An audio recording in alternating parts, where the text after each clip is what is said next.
কাকে মনে হচ্ছে এটা বুঝবো না। হ্যাঁ, ওই র্যালি করা হতো।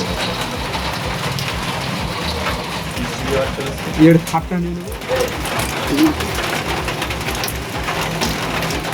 Hello 1 2 3 4 hello 1 2 3 4 hello.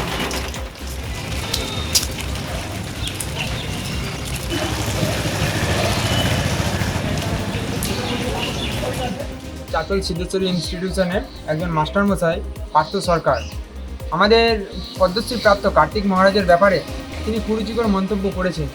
কারণ আমাদের যিনি অভয়াদির মা যে রত্না দেবনাথ, তার কাছে গিয়েছিলেন তার আশ্রমে তার আশীর্বাদ নেওয়ার জন্য, এবং তার সেই বলতে ওখানকার আশীর্বাদে নেওয়া ওখানকার ছবি তার সোশ্যাল মিডিয়া অ্যাকাউন্টে পোস্ট করে, এবং এই মাস্টারমশাই সেটিকে স্ক্রিনশট করে বিভিন্ন যে ভাষায় অভিযোগ তার সোশ্যাল মিডিয়াতে পোস্ট করে।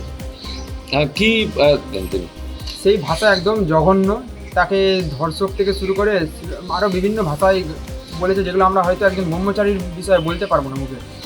তো ওই হ্যাঁ, তিনি আমাদের সিপিএম বামফ্রন্টের নেতা, এবং উনি মাস্টারমশাই থাকা সত্ত্বেও একদম ভুলভাল অপপ্রচার করে বেড়ায়।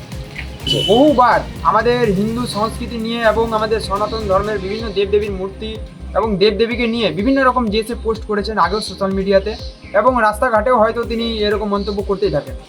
কি চাইছেন আপনারা? আমরা চাইছি তার কঠোর থেকে কঠোরতম যাতে শাস্তি হয়, যাতে ভবিষ্যতে আর কোনোদিন আমাদের হিন্দু ধর্মের সে দেবদেবী হোক কিংবা আমাদের সাধু সন্ত কিংবা কোনো মহাপুরুষ হোক, তার বিরুদ্ধে যাতে কিছু না বলতে পারে। থানায় অভিযোগ করলেন? হ্যাঁ, আমরা থানাতে এখনই অভিযোগ করে আসলাম। কি বললো পুলিশ? পুলিশ প্রশাসন আমাদেরকে আশ্বস্ত দিল যে তাকে অবশ্যই তার তদন্ত করে তাকে গ্রেপ্তার করা হবে। কালকে একটা পোস্ট দেখতে পাই, চাচল সিদ্ধেশ্বরী স্কুলের শিক্ষক পার্থ সরকার উনি একটা পোস্ট করেছেন, অভয়ার মা সে কার্তিক মহারাজের কাছে, আমাদের পূজনীয় মহারাজের কাছে আশীর্বাদ নিতে গিয়েছিলেন, উনি তার ফেসবুক হ্যান্ডেল থেকে পোস্ট করেন। পার্থ সরকার মহাশয় সেটার পোস্টকে স্ক্রিনশট করে সেখানে মহারাজজিকে নিয়ে একটা কুরুচিকর মন্তব্য লিখে ক্যাপশন দিয়ে পোস্ট করেন। কি লিখেছিলেন? সেখানে উনি দেখেন মহারাজজিকে নিয়ে ধর্ষক, দাঙ্গাবাজ বলে উল্লেখ করেন, যেটা আমাদের সাধারণ আমরা শিষ্যরা এটা কোনোদিনই কাম্য মনে করছি না। তো আমরা চাই, উনি একজন শিক্ষক হয়ে এই ধরনের মন্তব্য করেছেন, সমাজে এটা কোনোভাবেই কাম্য নয়। উনি কি কোনো রাজনৈতিক দলের সঙ্গে যুক্ত? হ্যাঁ, উনি ওনার ফেসবুক পোস্ট দেখে আমি বুঝতে পারলাম উনি একজন সিপিএম নেতা, সিপিএম সমর্থক। এর আগেও কি ওনার বিরুদ্ধে কোনো অভিযোগ আছে? হ্যাঁ, অনেকবার এসেছে আমাকে ব্যক্তিগতভাবে আমার ফেসবুক অ্যাকাউন্টে উনি আমি যেহেতু বজরং দল করি, আমাকে নিয়েও অনেকবার সংগঠনকে নিয়ে উল্টোপাল্টা কমেন্ট করেছেন, আমার কাছে তার প্রমাণও রয়েছে। আমি চাই যে এর একটা কঠোরতম শাস্তি হোক।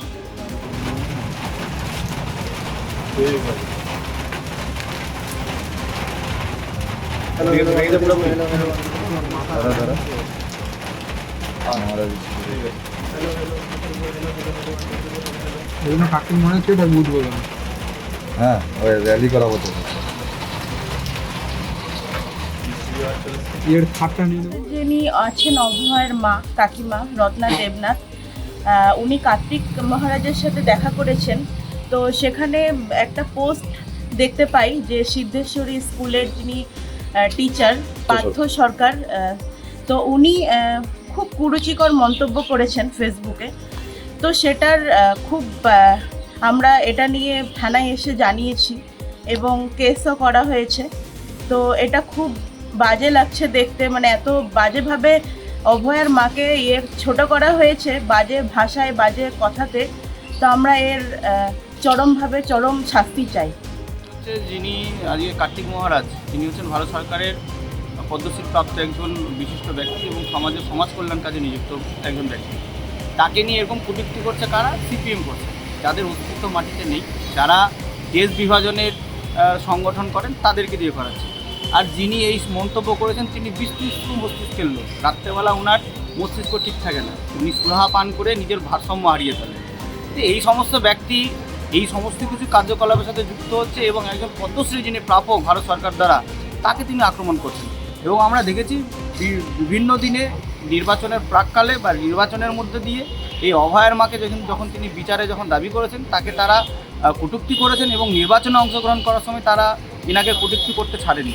আজকে নির্বাচন হওয়ার পর আজকে দেখুন উনি এমএলএ বিধায়িকা হয়েছেন, তিনি একজন ধর্মগুরুর কাছে তার আশীর্বাদ এবং তার মেয়ের বিচারের জন্য তিনি তার কাছে শরণাপন্ন হয়েছেন এবং তাকে একজন গুরু মহারাজকে প্রণাম করতে গেছেন, তাতে তারা কটূক্তি করছেন।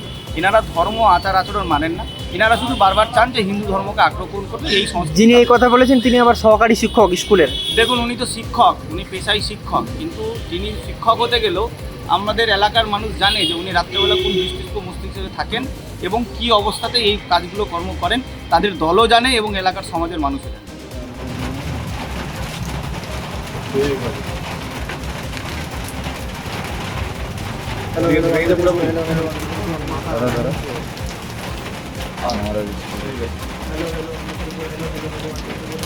এগুলো কার্তিক মনে হচ্ছে এটা বুঝবো না। হ্যাঁ, ওই র্যালি করাবো তো। এর থাকটা নিয়ে নেবো। Hello 1 2 3 4 hello 1 2 3 4 hello.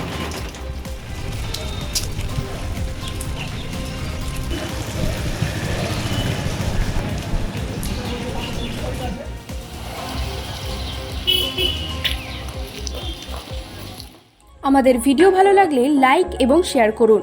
কমেন্ট সেকশনে গিয়ে জানান আপনাদের মতামত। আরও ভিডিও পেতে আমাদের চ্যানেল সাবস্ক্রাইব করুন এবং প্রতি মুহূর্তে খবরের আপডেট পেতে প্রেস করুন বেল আইকন।